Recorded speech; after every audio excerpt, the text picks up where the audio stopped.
Nag-umpisa ang ating kwento sa isang mahusay na bayani ay ganap na maimpluwensyang nilalang sa isang tiyak na panahon. May mga nagawang takutin ang iba gamit lamang ang kanyang pangalan. May isang hari na nagtatag ng isang imperyo at angkawan ng malaking organisasyon, at sa paglipas ng panahon may mga makapangyarihang tao na nagawang talonin ang hari ng mga demonyo. Sila ang mga nagpapagaling ng mga sakit at nagaliligtas ng hindi mabilang na mga tao, at may mga hindi nababagay at naghahangad lamang ng malaking lakas.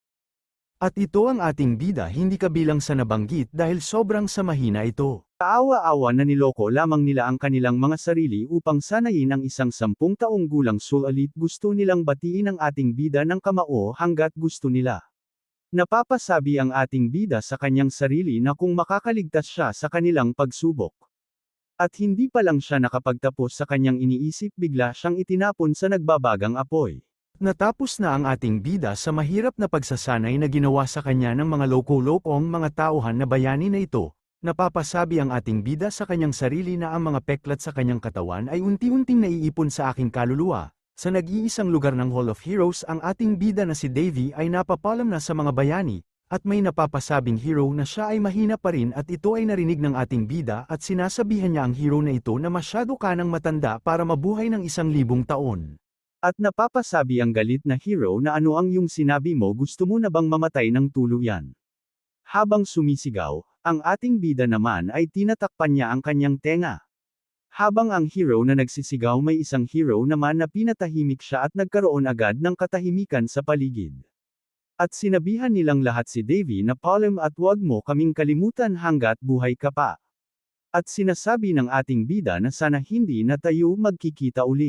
Bida mo. At sa pag-aisang ng ating bida mukha sa koma, agad niyang napansin ang labis na panghihina ng kanyang katawan at hindi niya man lang kayang idilat ang kanyang mga mata. At habang tinirignan niya ang litrato ng kanyang pamilya, napapasabi siya sa kanyang sarili na nagbabalik na ang mahinang prinsipe. Ang kaharian ng Ron ay makikita sa silangang bahagi sa Thanis Continent. Ang ating bida ay ang unang anak ng walang kwentang hari sa isang hamak na bansa. Ang ating bida ay naging masaya dahil ipinanganak siya sa katawan na ito. Sabi ng ating bida sa kanyang sarili, na kahit ako ay prinsipe, naging mahirap ang buhay ko dati, pero ngayon kaya ko nang mamuhay sa karangyaan. Bigla napaisip ang ating bida kung bakit siya naging tanga noon, at akala niya ang kaligayahan na kasama niya ay walang hanggan, at dahil nakatira ako sa mapayapang mundo, niya namamalayan ang kanyang sitwasyon bilang prinsipe. Ang Poison Chalice na si Davy ang target ng mga kaaway sa lahat ng oras. Na kung mahina ka ay maaari kang mapatapon sa pamilya. Napasabi si Davy na ngayon kailangan ko munang magpagaling, at anumang bagay ay maaaring harapin sa ibang pagkakataon. Maghintay lang kayo at haharapin ko kayong lahat. Gamit ang katawang ito na dumaan sa brutal na pagsasanay. At habang seryusong nakaupo si Davy, may lumapit sa kanyang bayani at pinagtawanan siya nito dahil sa kanyang pagkatalo. Ang sabi ng ating bida sa bayani na wala namang masama sa pagkatalo kung bakit siya naging seryoso. Nakakalimutan niya yung mga panahong sila'y nagtatawanan at nakangiti. Nadismaya lang ang ating bida dahil nalaman niya na isa siyang walang kwentang bata. At tingin ng iba sa ating bida ay isang insekto, at nagsasawa na siya. At hindi siya pumunta sa Hall of Heroes dahil gusto niya, at habang nag-uusap silang dalawa, biglang napatanong si Davy na ano ang ibig sabihin ng bayani. Subalit inasar lamang ang ating bida sa sagot ng hero, at agad naman nainis ang ating bida. At bigla namang siyang binuhat ng hero at sabi nito na tutulong niya siya dahil pamilya na sila ngayon. At naasar na napatanong ang ating bida sa hero na anong ibig niyang sabihin sa pamilya. Nagpakilala ang hero na si Hercules at sabi nito na siya ang survival expert, at napaisip ang ating bida na minsan niya nang narinig ang pangalan nito.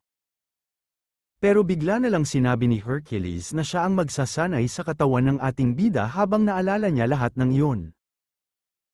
At habang sa kasalukuyan ng ating bida ay napahiga na tama nga na siya ay nakabalik na talaga. Habang papasok ang kanilang katulong, napapasabi ito na kailan ba gigising ang ating bida. At habang nagpapanggap ang ating bida na tulog, napapaisip siya kung bakit isang maid lang ang bumisita sa kanya habang siya ay nakoma. Pero nagpapasalamat pa rin Davy dahil may nag-aalaga pa rin sa kanya kahit isa lang.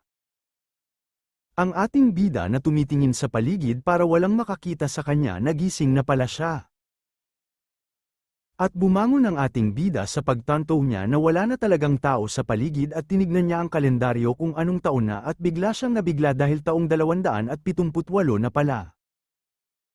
Napapasabi na lang si Davy sa kanyang sarili na 6 na taon na pala mula noong tinamaan siya ng palaso. Habang naalala ni Davy ang lahat ng yun, nagagalit siya sa mga taong gumawa sa kanya nun.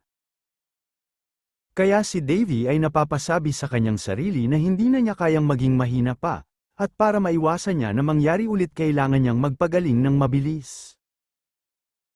At sabi ni Davy na simulan na natin, at nag-cast siya ng Restore Heal pero hindi ito gumagana, at nagulat siya kung bakit hindi gumana ang kanyang spell.